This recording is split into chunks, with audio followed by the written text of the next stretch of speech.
And I worked on the Nixon impeachment back in 1974, and I wrote the legal memo about what constitutes grounds for removal of a president. And come to find out, it's acting in such a way that it interferes with the proper functioning of government under the Constitution. And having the president ignore the Article I Congress, which is the superior of the three branches of government, is kind of as close as you can get to totally ignoring your responsibilities as president.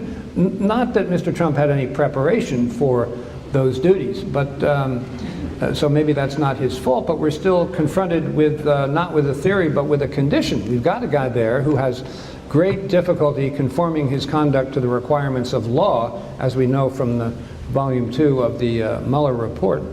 But Bob Mueller and I were close colleagues in the Justice Department. I brought him from San Francisco to Boston to be my head of criminal, and he succeeded me as U.S. Attorney and later as head of the Criminal Division of Main Justice in Washington, D.C. And I spent 7 years devoting myself to keeping politics out of law enforcement. When politics gets into law enforcement, that's very corrosive, and it's inconsistent with justice being done, frankly.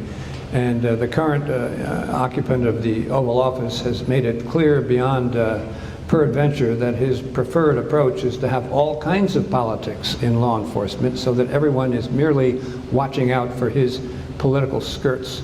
Once upon a time, I had to testify to the Senate Judiciary Committee as to why I resigned from the Justice Department on ethical grounds.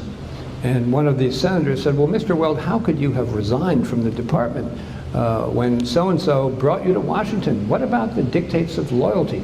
This is in Washington. And I said, well, frankly, Senator, I think in this town, Washington, D.C., too often the reference to loyalty is just an excuse for doing the wrong thing.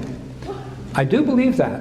And let me tell you, you could have heard a pin drop in that Senate Judiciary Committee hearing room, which is a room bigger than this room. They just didn't want to hear that in Washington, D.C. It's true, but they still don't want to hear it.